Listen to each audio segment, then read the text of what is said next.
அனைவருக்கும் வணக்கம். டிஎன்யூஎஸ்ஆர்பிக்கு எஸ்ஏ எக்ஸாமுக்கு ரிவிஷன் கிளாஸ் பார்த்துட்ருக்கோம். இன்றைக்கி 2வது நாள் டே 2ல் வந்து பார்க்க போகிறோம். ஸோ இந்த கிளாஸ் யாருக்கெல்லாம் யூஸ்ஃபுல்லாக இருக்கும் அப்படின்னு நினச்சிங்கன்னா, எனக்கு மேக்ஸ்னாலே பயம், எனக்கு சைக்காலஜியை பற்றின எந்த ஐடியாவும் இல்லை அப்படின்னு நினைக்கிறவங்களுக்கும், இல்லை நான் ஓரளவு ஃபாஸ்ட்டாக எனக்கு ரிவிஷன் பண்ணால் நல்லாயிருக்கும்னு நினைக்கிறேன் அப்படின்ற 2 பேருக்குமான கிளாஸ் தான் இது. இந்த வீடியோஸ் ஃபுல்லாக பார்த்துக்கிட்டே வந்து அட் த எண்ட் உங்களுக்கு ஒன்றுமே தெரியல அப்படின்னா கண்டிப்பாக நிச்சயமாக ஒரு ஐடியா கிடைக்கும். ஸோ உங்கள் எக்ஸாமில் ஒரு கொஷின் வந்தால் நான் எப்படி அப்ரோச் பண்ணுறது அப்படின்ற ஒரு தெளிவு உங்களுக்கு கிடைக்கும். அதே மாதிரி நல்லா படிச்சிருக்கவங்க பார்த்தீங்கன்னா, நம்ம ஒரு 3 மாதத்துக்கு முன்னாடி ஏதோ ஒரு டாபிக் படிச்சிருப்போம், இல்லைனா ஒரு மாதத்துக்கு முன்னாடி படிச்சிருப்போம். சம்டைம்ஸ் ஏதோ ஒரு சில விஷயங்கள்லாம் நமக்கு மறந்து போயிருக்கும். ஸோ அவங்களுக்கு எப்படி இருக்குன்னா இது நல்லா ரீகால் பண்ண மாதிரி இருக்கும். ஓகேங்களா, கிளாஸ்க்குள்ளே போயிடலாம்ப்பா. ஸோ இன்றைக்கி நம்ம பார்க்க போகிறது இந்த ப்ரீவியஸ் இயரில் கேட்ட இந்த நம்பர் சிஸ்டமாக இருக்கட்டும், அதாவது எண்ணியல், இல்லை சுருக்குக, மீசிமா, மீப்போவா, ஸோ இதெல்லாம் கேட்டிருப்பாங்க. அது எல்லாமே கம்பைல் பண்ணி நான் கிளாஸ் கொண்டு வந்திருக்கேன். இந்த கிளாஸஸ் 1 or 2 கிளாஸஸ் போகும். அதாவது இந்த number system, simplification, LCM, HCF face பண்ண கிளாஸ் வந்து ஒரு 2 கிளாஸ் போகும். ஆனால் இந்த 2 கிளாஸ் நீங்கள் கவனிச்சிட்டிங்க அப்படின்னா அதுக்கப்புறம் எஸ்ஏ எக்ஸாமில் சைக்காலஜியில் கேட்குற இந்த டாபிக் பேஸ் பண்ண கொஷினை நீங்கள் விடவே மாட்டீங்க. கண்டிப்பாக உங்களால் அட்டன் பண்ண முடியும். ஓகேங்களா? ஓகே, நம்ம டெலகிராம் குரூப்பில் நான் கிளாஸில் என்ன நடத்துகிறனோ அதை நான் சாஃப்ட் காப்பியாக அதில் போஸ்ட் பண்ணுறேன். அதை நீங்கள் டவுன்லோட் பண்ணி யூஸ் பண்ணிக்கலாம். ப்ளஸ் உங்களுக்கு டவுட் இருக்குது, நீங்கள் ஏதோ சால்வ் பண்ணுறீங்க, உங்களுக்கு டவுட் வருது அப்படின்னா தாராளமாக அந்த குரூப்பில் நீங்கள் அனுப்புங்க. அதுக்கான சொல்யூஷனை நான் உங்களுக்கு சென்ட் பண்ணுறேன். ப்ளஸ் இந்த வீடியோ யூஸ்ஃபுல்லாக இருந்துட்டு, இந்த வீடியோ எண்ட் வரைக்கும் பார்த்துட்டு அது யூஸ்ஃபுல்லாக இருந்துச்சுன்னு நினச்சிங்க அப்படின்னா உங்கள் ஃப்ரெண்ட்ஸ் யாருக்கா ஷேர் பண்ணுங்கள். அதே மாதிரி எப்படி இருந்துச்சுன்னு சொல்லிட்டு கமெண்ட்ஸில் மென்ஷன் பண்ணுங்கள். அது எனக்கு இன்னொன்று இம்ப்ரூவ் பண்ணிக்கிறதுக்கு, இல்லைனா எனக்கு என்னோட பூஸ்டப்புக்கும் கொஞ்சம் யூஸ்ஃபுல்லாக இருக்கும். ஓகே, ஸோ இது ஒரே ஒரு கொஷின் நான் சும்மா சாம்பிளுக்கு எடுத்திருக்கேன். இது எதில் வந்த கொஷின்ஸ் பார்த்தீங்கன்னா, இப்போ 2025 இப்போ லாஸ்ட் வீக் நடந்துச்சு இல்லைங்களா, நம்பர் 9 நினைக்கிறேன்.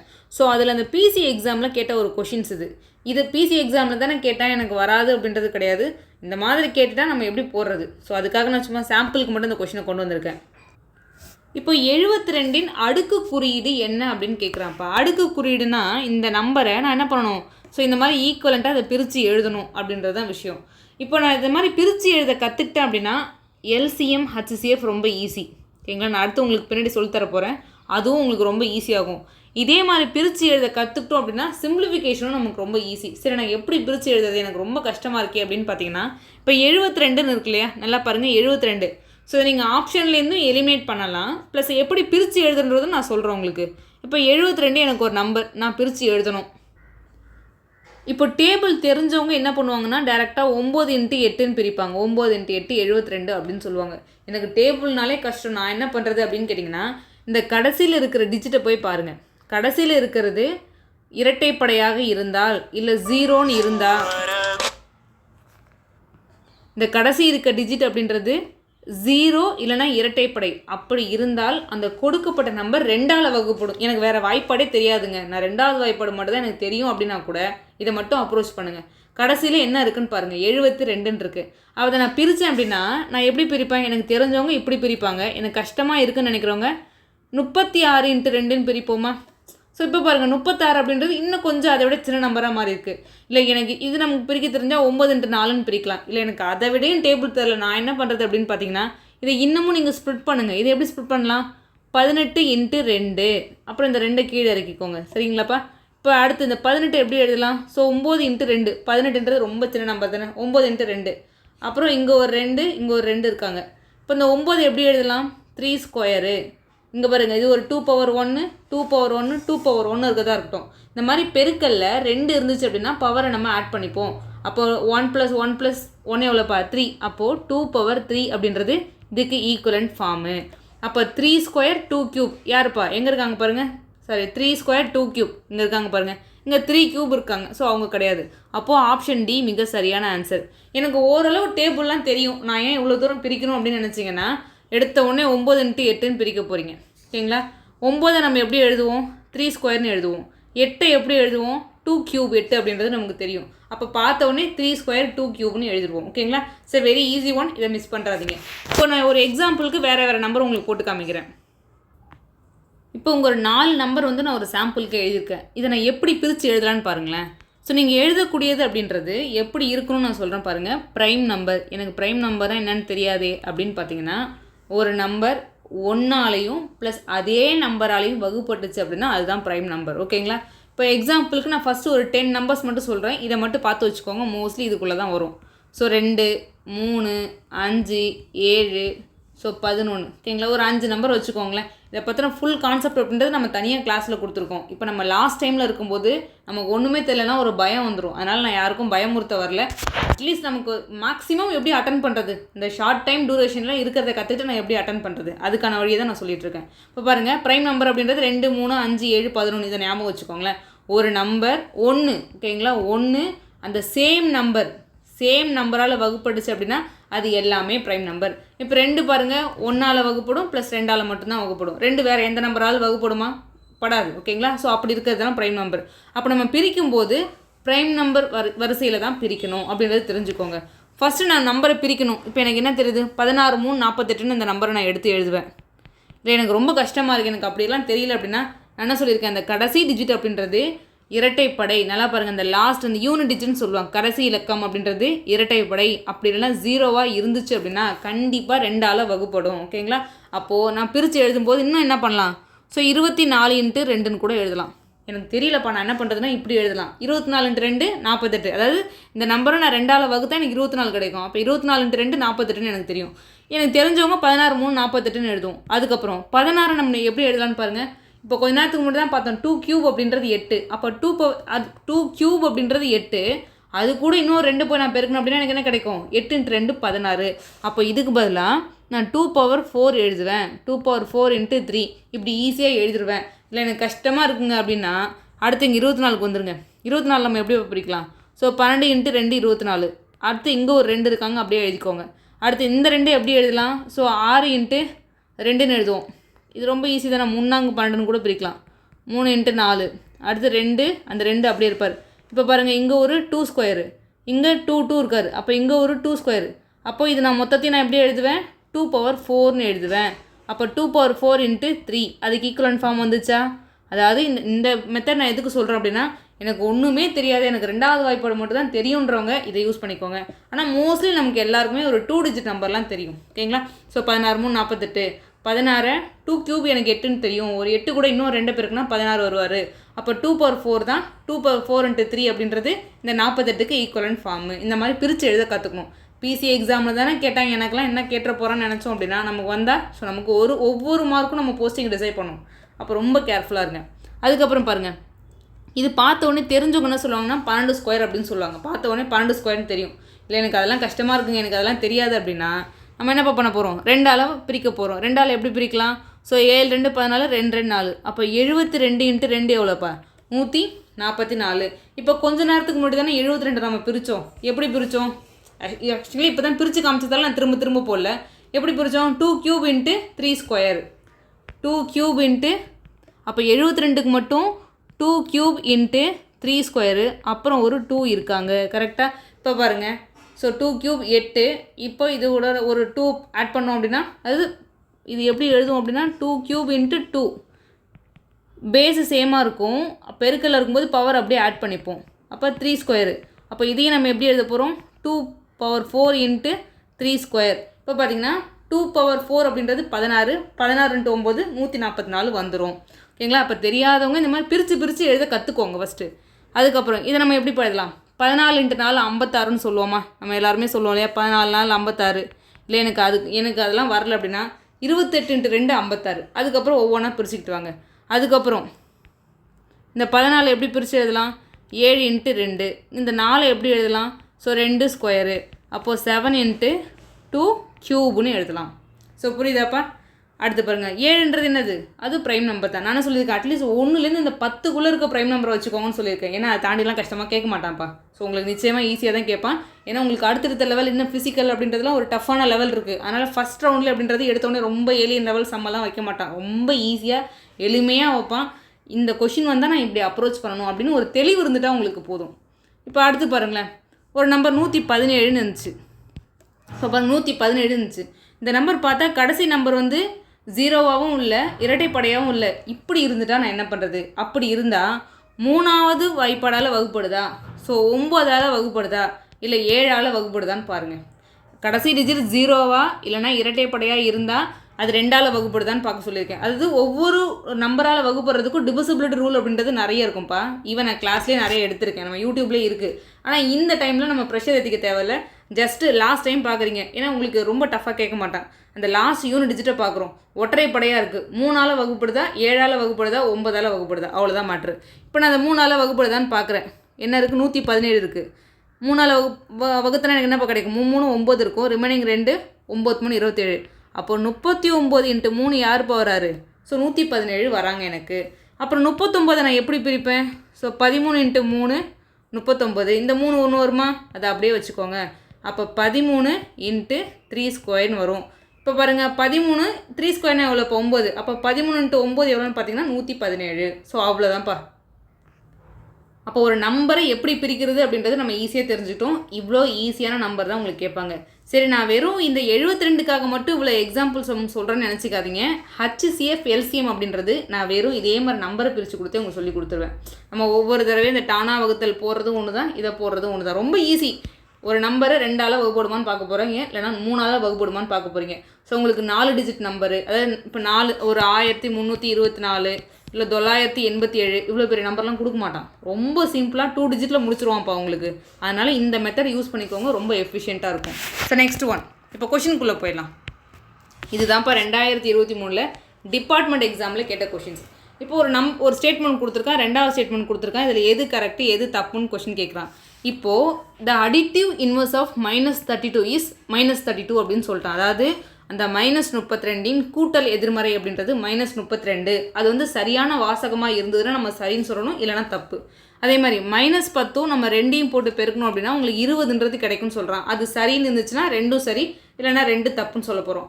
இப்போ இந்த முதல் ஸ்டேட்மெண்ட் பாருங்களேன், கூட்டல் எதிர்மறை, அதாவது இந்த அடிட்டிவ் இன்வர்ஸ். அப்போ அடிட்டிவ் இன்வர்ஸ்னால் யாருன்னு எனக்கு தெரிஞ்சாதானே என்னால் ஆன்சர் பண்ண முடியும். அப்போ பார்த்துக்கோங்க, ஜஸ்ட் இது ஒரு 30 செகண்டில் சொல்லிடலாம் அதோட கான்செப்டை. வித்தின் a minute நம்ம தெரிஞ்சுக்கலாம்.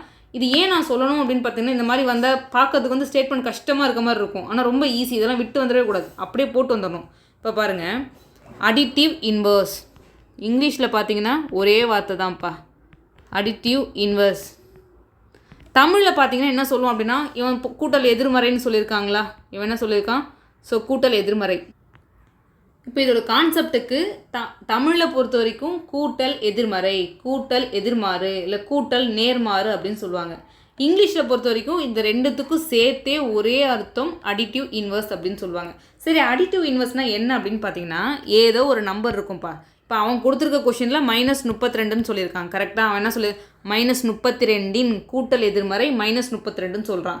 அதாவது இந்த நம்பரு கூட அந்த அடிட்டிவ் இன்வர்ஸ் என்னன்றது இப்போ கொடுத்துருக்கான். இப்போ இதுவே இந்த இடத்துல என்ன அர்த்தம் அப்படின்னு பார்த்தீங்கன்னா, இந்த ஒரு நம்பர் கூட அந்த அடிட்டிவ் இன்வர்ஸை நம்ம ஆட் பண்ணோம் அப்படின்னா ஆல்வேஸ் 0. நல்லா தெரிஞ்சுக்கோங்க, இந்த கண்டிஷனை மட்டும் பார்த்துக்கோங்க, ஏன்னா கேட்டால் போட்டு வந்துடலாம். ஒரு நம்பர் -32பா, மைனஸ்ன்னு கிடையாது, எந்த நம்பர் இருந்தாலும் சரி, அது கூட என்ன நம்பர் ஆட் பண்ணால் எனக்கு 0 வருமோ, அதை நான் என்ன ஆட் பண்ணான்னு சொல்கிறேன் பார்த்தீங்களா, அதுதான் இந்த இடத்துல அடிட்டிவ் இன்வர்ஸ். இப்போ -32ன்னு இருக்குது, இப்போ யோசிச்சு பாருங்களேன், அது கூட நான் என்ன ஆட் பண்ணால் எனக்கு இங்கே 0 வரும், +32. கரெக்டு தானே? இதுக்கு அப்படி just opposite.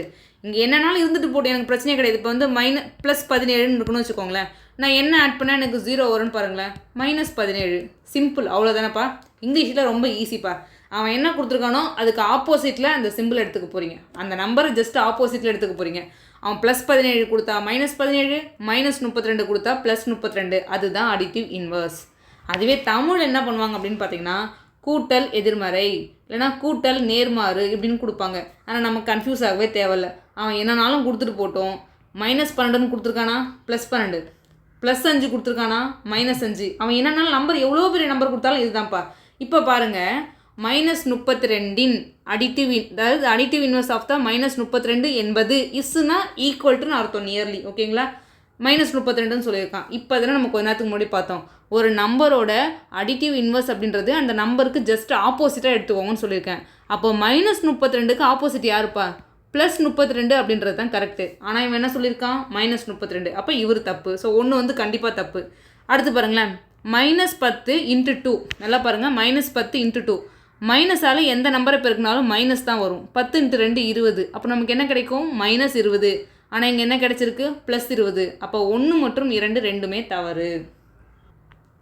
So next one, இப்போ இந்த கொஷின் பாருங்களேன்.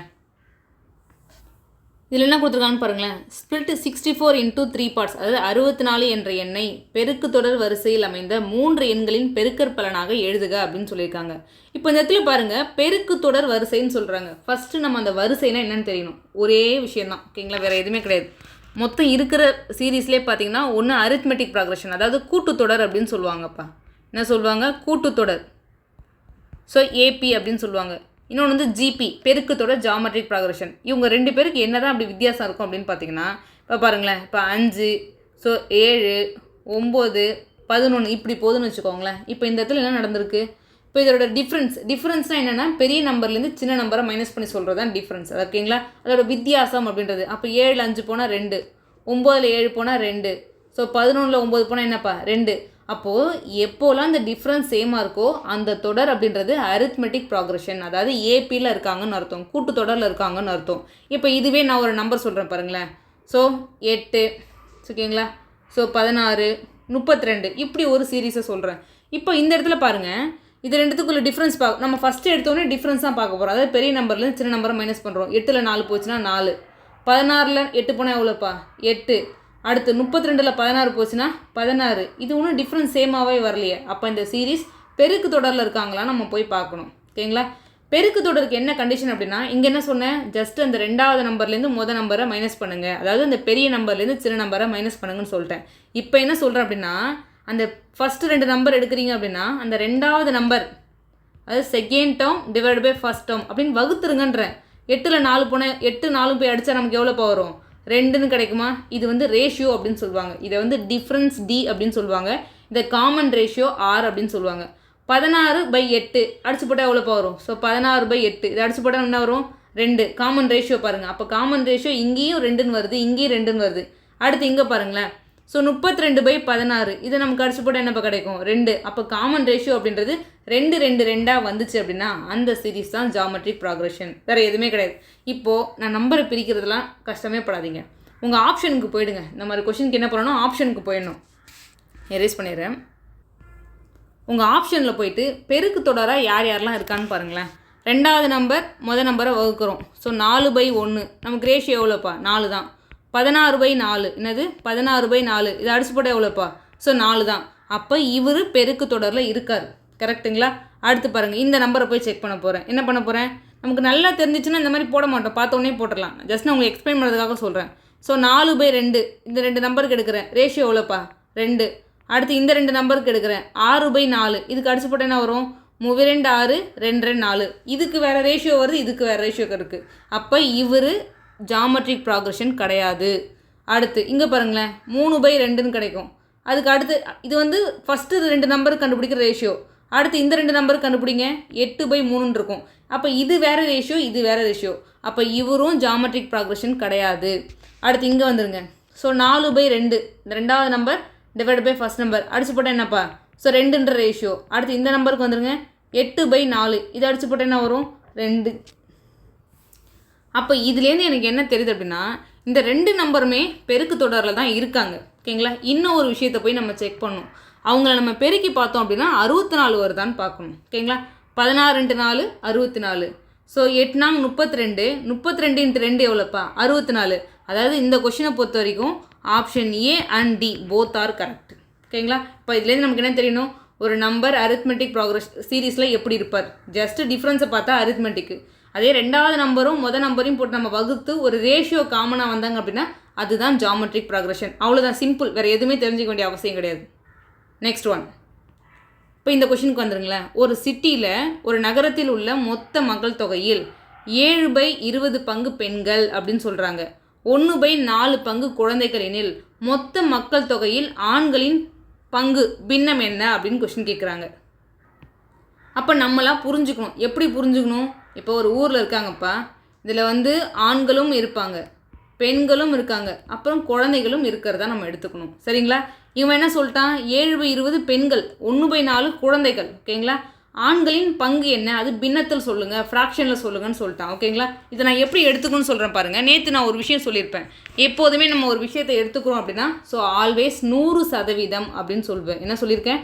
100% அப்படின்னு சொல்லியிருக்கேன். எப்பொழுதுமே இப்போ இப்போ இந்த ஊரோட மக்கள் தொகைன்னா எடுத்துக்கும் போது நம்ம 100% தான் எடுத்துக்கணும். இந்த கிளாஸில் எத்தனை பேர் இருக்கீங்க அப்படின்னா 100% தான் எடுத்துக்கணும். இது சதவீதம். இந்த சதவீதத்தை நான் எப்படி எழுதணும்னு சொல்லியிருக்கேன். எங்கேயாவது இந்த பர்சன்டேஜை பார்த்தீங்க அப்படின்னா /100 போட்டுக்கோங்கன்னு சொல்லியிருக்கேன். அப்போ 100 / 100ன்னு போடுவீங்களா? இதை அடிச்சு போட்டால் நமக்கு எவ்வளோ இப்போ கிடைக்கும்? 1ன்றது கிடைக்கும். அப்போ பாருங்கள், அது 1/1 இருக்கும். அதை நான் 1ன்னே சொல்லலாம் இல்லையா? அந்த மாதிரி இருக்கிறது இந்த 1 அப்படின்றது நல்லா பாருங்கள். 1 அப்படின்றது ஃப்ராக்ஷன். இது வந்து பர்சன்டேஜ், இது வந்து ஃப்ராக்ஷன். 1/1ன்றது ஃப்ராக்ஷன், அந்த பின்னம் தானே, ஓகேங்களா? அந்த பின்னத்தில் பார்த்தீங்கன்னா 1 அப்படின்றது ஹோல் பார்ட், அதாவது முழு வேல்யூ, ஓகேங்களா? முழு மதிப்பு. இப்போ இந்த ஊரில் எத்தனை பேர் வேணாலும் இருந்துட்டு போங்க, இவன் கொடுத்துருக்கிறது எப்படி கொடுத்துருக்குறான்? பர்சன்டேஜில் சொல்லலை, இங்கே வந்து பின்னத்தில் சொல்கிறான். அப்போ நான் பின்னமாக பார்க்குறோம் அப்படின்னா பின்னத்தின் முழு மதிப்பு எப்போதுமே 1ஆக தான் இருக்கும். பர்சன்டேஜோட முழு மதிப்பு எப்போதுமே 100% தான் இருக்கும். வேறு எதுவுமே கன்ஃபியூஷனே வேணாம்ப்பா. இப்போ 1ன்றது இந்த 1ல் யாரெல்லாம் வருவாங்க? குழந்தைங்களும் வருவாங்க, பெண்களும் வருவாங்க, ஆண்களும் வருவாங்க.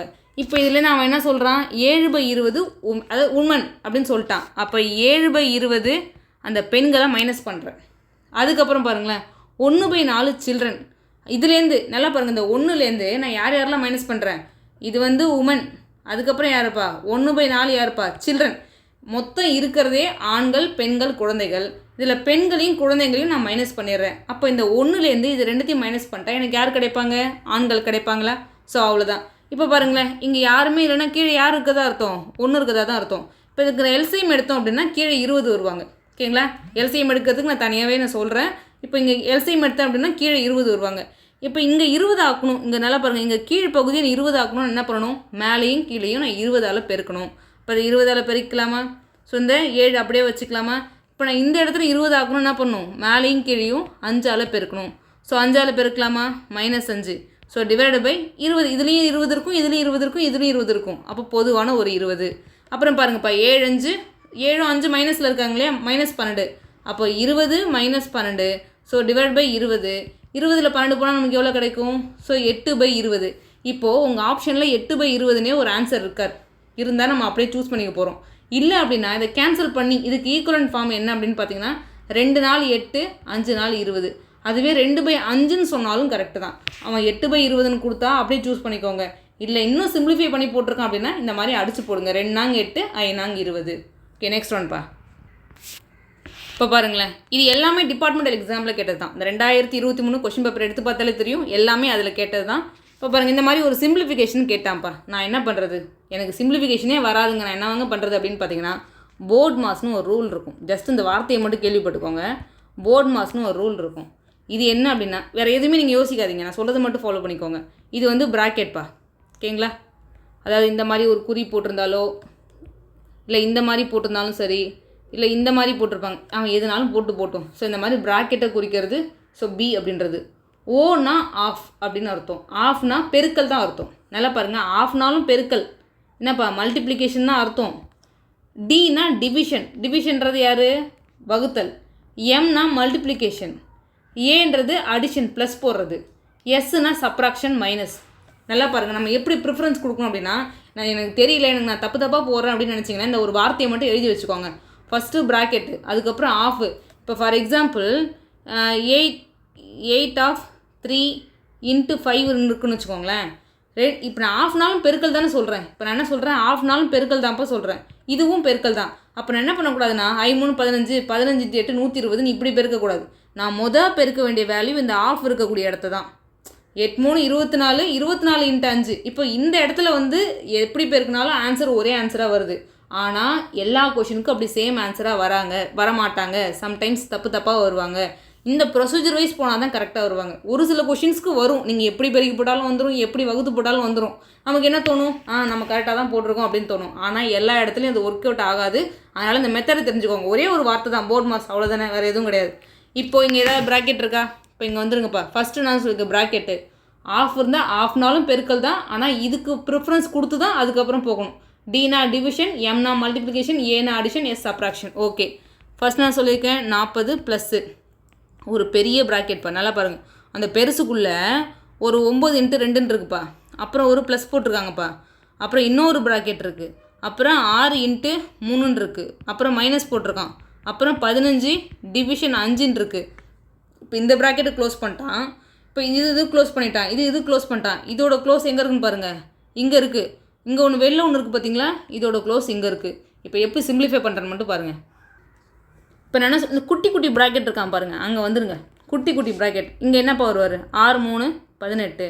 இங்கே என்ன இருக்கார், மைனஸ் இருக்கார். இந்த ப்ராக்கெட் இதை அடிச்சு போட்டால் நமக்கு என்ன, 4 5 5, ஸோ 3 5 15. ஃபஸ்ட்டு ப்ராக்கெட்டு, அதனால் ப்ராக்கெட்டை டார்கெட் பண்ணுறேன். அந்த ப்ராக்கெட்டுக்குள்ளே என்ன இருக்கோ அது ப்ளஸ்னா ப்ளஸ்ஸு, மைனஸ்னா மைனஸு, வகுத்தல்னா வகுத்தல், அவ்வளோதான்.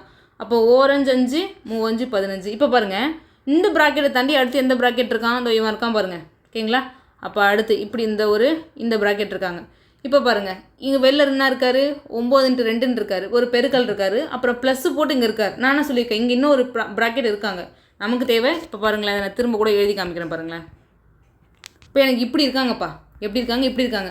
இப்போ நான் என்ன சொல்லியிருக்கேன், ஃபஸ்ட்டு இந்த போர்ட் மாஸை பொறுத்த வரைக்கும், so BODMAS first bracket. இப்போ பார்த்தீங்கன்னா இன்னும் இந்த ப்ராக்கெட்டு உள்ளே இருக்கிற ப்ராக்கெட்டை நான் என்ன சிம்பிளிஃபை பண்ணி முடிக்கல. 18ல் 3 போனால் 5 வருமா, 18ல் 3 போனால் 15 வருமா, 9 × 2 ப்ளஸ்ஸு இங்கே எவ்வளோப்பா, ஒரு 15. இப்போ பாருங்கள், இதை சிம்பிளிஃபை பண்ணால் போட்டுட்டேன். அப்புறம் இந்த பெரிய ப்ராக்கெட். இப்போ பாருங்கள், 40 ப்ளஸ் இருக்கார். இப்போ இந்த ப்ராக்கெட்டுக்குள்ளே இருக்கிறத நான் சிம்பிளிஃபை பண்ணும். இங்கே நமக்கு எவ்வளோப்பா வரும், 9 2 18. 18 + 15 நமக்கு எவ்வளோ வரும், 33 வருமா. 5 8 13க்கு 1 மீதி 1 மொத்தம் 3 33. முன்னாடி யாருப்பா இருக்கார், அப்போ 40. அப்போ 40 + 33 அப்படின்றது 73. நான் இவ்வளோ நேரம் உங்களுக்கு ஸ்டெப் பை ஸ்டெப்பாக போட்டு காமிச்சது ஃபுல்லாகவே உங்களுக்கு புரியணுன்றதுக்காக, அந்த போர்ட் மாஸ் ரூலை நம்ம யூஸ் பண்ணணும் அப்படின்றதுக்காக. இப்போ நீங்கள் என்ன பண்ணணும்னா, நீங்கள் ஏதாவது ஒரு டெஸ்ட் எழுதுவீங்க, இல்லை நீங்களே வேறு ஏதாவது ஒர்க் அவுட் பண்ணுறீங்க அப்படின்னா இந்த ரூலை வச்சு அப்ளை பண்ணுங்கள். நெக்ஸ்ட்டுப்பா, இப்போ இந்த கொஷின் பாருங்கள். டெசிமல் ஃபார்ம் ஆஃப் 1 3/20 அப்படின்னு சொல்கிறாங்க. இந்த புள்ளியெல்லாம் வச்சுருக்கு பார்த்தீங்களா, இவர் தான் டெசிமல் ஃபார்ம், வேறு எதுவுமே கிடையாது. இப்போ இந்த மாதிரி 1 3/20ன்னு ஒருத்தவங்க கொடுக்குறாங்க அப்படின்னா இது வந்து கலப்பு பின்னம் அப்படின்னு சொல்லுவோம். இங்கே யாருமே இல்லை அப்படின்னா இங்கே ஒரு ப்ளஸ் இருக்கிறதா அர்த்தம். ஓகேங்களா? இப்படி நம்ம கிராஸ் மல்டிப்ளை பண்ணி இது கூட ஆட் பண்ணிப்போம். 20 20 20 + 3 எவ்வளோப்பா, 23/20ன்னு கிடைக்கும். ஓகேங்களா? இப்போ நம்ம என்ன சொல்கிறாங்க இந்த இடத்துல, 23 20ஆல் வகுத்தா என்ன மாதிரி பாயிண்ட் வச்சு வருமோ அதுதான் நம்ம சொல்ல போகிறோம். அப்போ நமக்கு கரெக்டாக அந்த வகுத்தல் தெரிஞ்சால் போதும். ஓகேங்களா? 20 நல்லா பாருங்கள், 23 20ஆல் வகுக்க போகிறேன். எப்படி வகுக்க போகிறேன், 20 20ன்னு வரும். ரிமைனிங் என்ன இருக்கும், 3 வரும். 3 20ஆல் வகுப்படாது. அப்போ நான் என்ன சொல்லுவேன், இங்கே புள்ளி வச்சு இங்கே 0 சேர்த்துக்கோங்கப்பா அப்படின்னு சொல்லுவேன். அதுக்கப்புறம் 20 20 வரும்.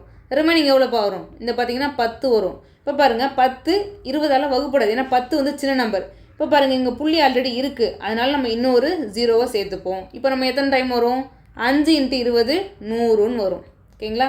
இப்போ நமக்கு ஆன்சர் எவ்வளோப்பா, 1.15. ஆப்ஷன் பி அப்படின்றது மிக சரியான ஆன்சர். அப்போ நம்ம வகுத்தில் கரெக்டாக போகணும். ஏன் போகணும் அப்படின்னா, இங்கே பாருங்கள், இந்த புள்ளியை தள்ளி வச்சிட்டா மொத்தமும் தப்பு. ஸோ இங்கே எல்லாமே 115 மாதிரி தான் இருக்குது, பார்க்கறதுக்கு 115 மாதிரி இருக்காரு. அப்போ நம்ம ஒரே ஒரு புள்ளியை மாற்றி வச்சாலும் நம்ம கஷ்டப்பட்டு போட்டால் தப்பாயிடும். அப்போ கரெக்டாக பண்ணணும். Okay, next. ஓகேங்களா? இப்போ இது வரைக்கும் நம்ம பார்த்தது ஃபுல்லாகவே 2023 டிபார்ட்மெண்ட் எக்ஸாமில் கேட்ட அந்த சிம்பிளிஃபிகேஷனாக இருக்கட்டும், ஸோ என்ன மாதிரி நம்பர் சிஸ்டமில் என்ன மாதிரி அந்த வார்த்தைகள் யூஸ் பண்ணி இப்போ கேட்டிருந்தாங்க பார்த்தீங்களா, ஒரு ஆண்கள் இவ்வளோ பேர் இருக்காங்க, பெண்கள் இவ்வளோ பேர் இருக்காங்க, குழந்தைகள் இருக்காங்கன்னு சொல்லிட்டு அதை ஒரு ஃப்ராக்ஷனில் வச்சு கேட்டால் பார்த்தீங்களா. இது எல்லாமே 2023 டிபார்ட்மெண்டல் எக்ஸாமில் கேட்ட கொஷின்ஸ். இப்போ நம்ம என்ன பண்ணணும் அப்படின்னு பார்த்தீங்கன்னா, ஓகே இந்த மாதிரிலாம் வகுத்தில் இருந்தால் நமக்கு போட தெரியுதா, இல்லை நம்ம கற்றுக்கணும், கொஞ்சம் கரெக்டாக அந்த மாதிரி டிவிஷன் போட்டு பார்க்கணும். ஏன் அப்படின்னா நான் என்ன சொல்லியிருக்கேன், 80% உங்கள் ஓல்டு கொஷின்லேருந்து தான்ப்பா வரும். 20% அப்படின்றது அதை நியூன்னு சொல்ல முடியாது, லைட்டாக ஒரு மாடிஃபிகேஷன் பண்ணி, ஏன்னா அவங்க ஒரு வேலையை பார்க்கணும்ல. இப்போ பாருங்களேன், போன வருஷத்தில் இருந்தது அப்படியே கேட்டால் நம்ம என்ன பண்ணுவோம், காப்பி அடிச்சிடுவோமா இல்லையா? அப்போ என்ன பண்ணுவோம், லைட்டாக ஒரு சின்ன மாடிஃபிகேஷன். ஓகே, போன தடவை நம்ம அந்த மாதிரி கேட்டோமா, இந்த தடவை இந்த மாதிரி கேட்போம் அப்படின்னு சொல்லிட்டு லைட்டாக சின்ன சேஞ்சஸ் வந்து பண்ணுவான். ஆனால் பேஸ் வந்து எங்கே இருக்குன்னு பார்த்தீங்கன்னா உங்கள் ப்ரீவியஸ் இயர் கொஷின் பேப்பரில் தான் உங்கள் பேஸ், அதை பேஸ் பண்ணி தான் கேட்பான், கம்ப்ளீட்டாக மாற்றிட மாட்டான். அதே டிஎன்யூஎஸ்ஆர்பி தான் கொஷின் எடுக்கிறாங்க. இப்போ பிசிக்கு எடுத்த கொஷினை கூட பார்த்தோம், நேற்று நம்ம பர்சன்டேஜ் கிளாஸ் பார்த்தோம் பார்த்தீங்களா. நீங்கள் பிசியோட பர்சன்டேஜ் கொஷின் எடுத்து பாருங்களேன், ஒரு கொஷின் கேட்டிருந்தாங்க, அப்படியே ஈஸியாக தான் இருக்கும், நம்ம கிளாஸில் பார்த்த மாடல் மாதிரி தான் இருக்கும். நம்ம பிசிக்காக எதுவுமே பார்க்கவே கிடையாது, ஜஸ்ட்டு அந்த டிஎன்யூஎஸ்ஆர்பி கண்டக்ட் பண்ண ப்ரீவியஸ் இயர் கொஷின் பேப்பரை பார்த்தாலே அதை அடுத்து வைக்க போகிற எக்ஸாமுக்கு ஒரு அடித்தளமாக இருக்கும். நமக்கு ஒன்றுமே தெரியல அப்படின்னா அப்போல்லாம் நமக்கு இந்த நம்ம பார்த்துட்டு படிச்சுட்டு போகும்போது அந்த பயம் எல்லாமே போயிடும். ஸோ நான் கண்டிப்பாக போடுவேன், மேக்ஸில் நான் ஃபுல் மார்க் எடுத்துருவேன் அப்படின்ற ஒரு தெளிவு இருக்கும். ஓகேங்களா? ஸோ நம்ம அடுத்து ஓப்பனில் கேட்டாங்களே 2023 ஓப்பனில் கேட்ட கொஷின்ஸை அடுத்த கிளாஸில் பார்க்கலாம். ஸோ நியர்லி இதுவே ½ hour ஆயிடுச்சு. அப்புறம் ½ hour போச்சிங்கன்னா வீடியோ உங்களுக்கு பார்க்கறது கொஞ்சம் கஷ்டமாக இருக்கும். ஓகேங்களா? ஏதாவது டவுட் இருக்குது அப்படின்னா நம்ம டெலகிராம் குரூப்பில் கேளுங்கப்பா. ஸோ நான் அதுக்கான சொல்யூஷன் உங்களுக்கு டவுட் என்ன இருக்கோ அதை நான் கிளியர் பண்ணுறேன். இந்த வீடியோ யூஸ்ஃபுல்லாக இருந்துச்சுன்னு நினச்சிங்க அப்படின்னா உங்கள் ஃப்ரெண்ட்ஸ் யாருக்கா ஷேர் பண்ணுங்கப்பா. தேங்க்யூ.